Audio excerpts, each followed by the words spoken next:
So what's up guys, my name's Ash and welcome back to a brand new video. In today's video guys, I've got some custom tactics and player instructions for one of the best aggressive formations in FIFA 23, this being the 4-3-1-2. But just before we get started guys, please be sure to drop this a thumbs up as it does really help me out. It's time for shapeshifters, so if you guys need any coins, make sure you check out MMOXP.com. Their link is down in the description. They're fast, cheap and reliable, and if you use my code Rema, you can get yourself a very nice 5% discount. Alright then guys, so starting off with the custom tactics, for this formation I actually like using press after possession loss. Now I mainly use the 4-3-1-2 when I need a goal, so press after possession loss is actually super useful because obviously when you lose the ball, for the next few seconds your team will quickly press to try and win the ball back so you can get another quick attack. But if the press doesn't work after those 7 seconds, your players will just back off and get back into a normal defensive shape. I actually find press after possession loss to be super useful with this formation.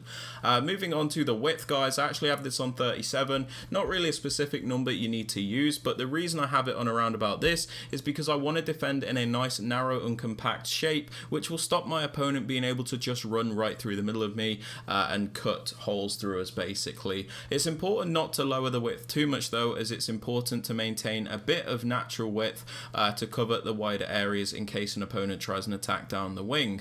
Moving on to the depth, I actually like to have this on 65. Now this is quite high. The reason for this is I like to win the ball higher up the pitch, and by increasing the depth it increases the height of your defensive line basically. So we're going to be pushing higher up the pitch, keeping that higher defensive line, and that mixed with the press means we can actually win the ball back higher up the pitch. I don't like to up it any more than this though, because I feel like it might be a bit too much and one through ball can actually destroy you, so I don't really like to up it any more than that.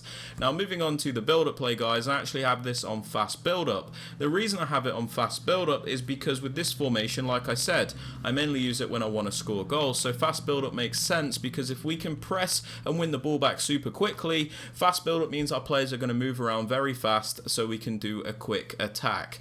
You can use balanced, it might be a little bit more reliable, but with this formation fast build-up's actually super useful in my opinion.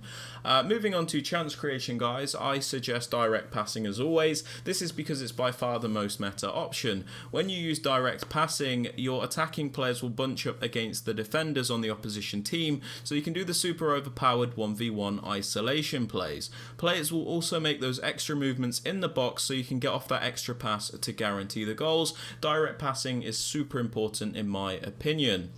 Now moving on to the attacking width guys, not really a specific number you need to use again, but I just have it on 43. Now the reason I have it on about this is because I like to attack quite narrowly, but at the same time I don't want to attack too narrowly, if that makes sense. Having a width too low means your players will be like sat on top of each other, and that's actually not very effective. And on the flip side, I don't want to have crazy width either because it's a narrow formation, and we don't want to have like stupid width, otherwise it's just difficult to play with. So I kind of go for some in between where it's narrow but not too narrow. Moving on to players in box guys, I have this on 5. This is so we can get some players into the box to create those chances, but at the same time we don't overcommit the entire team to the point where we're always getting counter attacked. As for the corners and free kicks, I have these both on 1 because there is a set piece routine that I use which requires these to be on 1. There is a link to that in the top right hand corner of the screen. Now moving on to the players you want to use guys, I'm just going to give some suggestions because a lot of people ask which types of players they should be using in certain positions, so I'm just going to give some suggestions for you guys now. So in the 2 striker positions, what I like to do is go for a balance between the two. So I like to have like one more creative player, a player that can still finish by the way, but somebody that's a bit more creative, a bit more technical on the left hand side, and then a more clinical poacher finisher on the right hand side, somebody that will always finish those chances but somebody that might not be as technical. The reason I do this is because if you just have 2 out and out poachers, you can be very predictable and one-dimensional in your attack because you're restricted to things like through balls and crosses all the time. But when you have a more creative player, this player could get more involved in the build-up and attacking just becomes a bit more free-flowing in my opinion. Moving on to the cam guys, you can pretty much use whoever you want, but you are going to want to use somebody with really good creative ability because the cam is obviously the main playmaker. So yeah, I would suggest somebody that is nice and agile, somebody that maybe has like a 5-star weak foot as well, so that they can, you know, pass or shoot on either foot, which is super important, especially them being in the central position. And obviously pace is useful as well, but again, pretty much use whoever you want there. Moving on to the right centre mid, I like to go for a more box-to-box style midfielder. This is somebody that's going to attack and defend and have a bit of a like free role in the team. So I would suggest somebody with a high work rate if you can get it, as you get the maximum contribution in defence and attack. So just go for somebody nice and well-rounded in this position. Moving on to the middle centre mid, I like to go for a more defensive-minded player. Now this is somebody that's going to stay back, break up the play, and ensure we're as good in defence as possible, basically. So I would suggest somebody with a medium-high work rate, as you do get that maximum contribution in the defence, and they're not too bothered about going forward.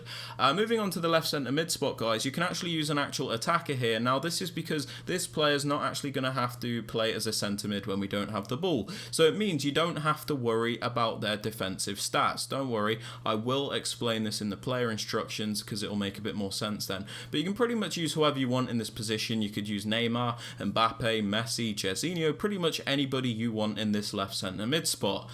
Moving on to the two fullbacks, again, I like to go for a bit of a balance. So I have Roberto Carlos, who's going to be my more attacking fullback and actually contribute going forward. And then in the right back position, I've got Cafu, who's going to just stay back and be a little bit more defensive. So I just like to go for that balance personally. Moving on to the centre backs and the keeper, these just need to be the full meta players. There's really not too much to say about them, to be honest with you. Now, moving on to the player instructions, guys. On both the strikers, I like to have them on stay central and get in behind. So we have them on stay central because it's important that they do maintain those central positions. We don't want them drifting off into the wider areas because they're our strikers. It's important that they're in the middle so they're always there when we need them to be. We also have them on the get in behind instruction, so they're always looking to make those runs in behind and basically get those easy chances. Now, this can be a little bit predictable, especially against like a top opponent that can read it quite well and you can find it difficult to attack. So in those cases, what I like to do is put my more creative player on mixed attack. So they're going to make more dynamic movements, they're going to get more involved in the build-up, and you might find it a bit easier to attack against those tougher opponents. But right off the bat, I like to have them on getting behind. Now moving on to the cam, guys, the most important instruction is come back on defense. This is because it will make the team defend in a 4-4-2 shape. So when you put this cam back on, come back on defense, he will come back to defend as a right midfielder, presuming we change the midfielder's instructions, which we're going to do in a moment. So come back on defense is super important as he's going to come back to defend as a right mid to make it a 4-4-2. Now the 4-4-2 is one of the best defensive formations, so we're going to attack in a 4-3-1-2 and defend in a 4-4-2, which makes us good in both attack and defense. Now moving on to the right centre mid, the more box-to-box player, we have him on the default settings and cover centre. We have him on the default settings because he's a box-to-box player. He's got a bit of a free roll, so we kind of just let him do his thing. The only important thing is that we have him on cover centre, so he does defend. That's one of those centre mids in the 4-4-2 shape. Now moving on to the middle centre mid, the more defensive minded player, we have him on stay back and cover centre. So we have him on stay back because obviously he's a defensive player, so we don't want him going forward. And then we also have him on cover centre for the same reasons as the right centre mid, where we want him to defend as a centre mid in the 4-4-2 shape. Now moving on to the left centre mid, where we use an actual attacker, we have him on get forward, get into the box for cross, and cover wing. We have him on get forward because we use an actual attacker here, so we do want him to join the attack, as that is basically what he's good at. So he's going to fly forward all the time. We have him on get into the box for cross, so he's not hesitant to get into the penalty area. And most importantly, we have him on cover wing, so it will make him defend as a left mid in the 4-4-2 shape. So in my case, when we don't have the ball, the back four will be the same. Rafinha will be my left mid, Casemiro my left centre mid, Modric my right centre mid, and Saka my right mid, with Havertz and Keane as the two strikers. So I hope you guys can see why it makes sense and why you don't actually have to use somebody with crazy defensive stats, as this player, like I said, is not going to have to play as a centre mid. Moving on to the left back, I go for a balanced attack and overlap. Now the reason I do this is because the 4-3-1-2 is obviously narrow, so sometimes we need to add extra whip. So by putting this player on balanced overlap, it means he won't be scared to join the attack, and we have him on the overlap run type, so he does add extra width to give us a wider option. Moving on to the right back, my more defensive fullback, I have him on stay back and overlap. We have him on stay back, so we always have at least 3 defenders back at a time, and then we have him on the overlap instruction, so if we do send him on a run forward, he'll make the overlapping runs to add extra width. As for the centre backs and the keeper, these are on the default settings, guys, and I do not touch them. But yeah, they're my custom tactics and player instructions for the 4-3-1-2. If you have enjoyed or found it useful, please be sure to drop us a like, sub to the channel if you are new, and don't forget to turn on notifications. And with all that aside, guys, I hope you have a great rest of your day, and I'll catch you all in the next one.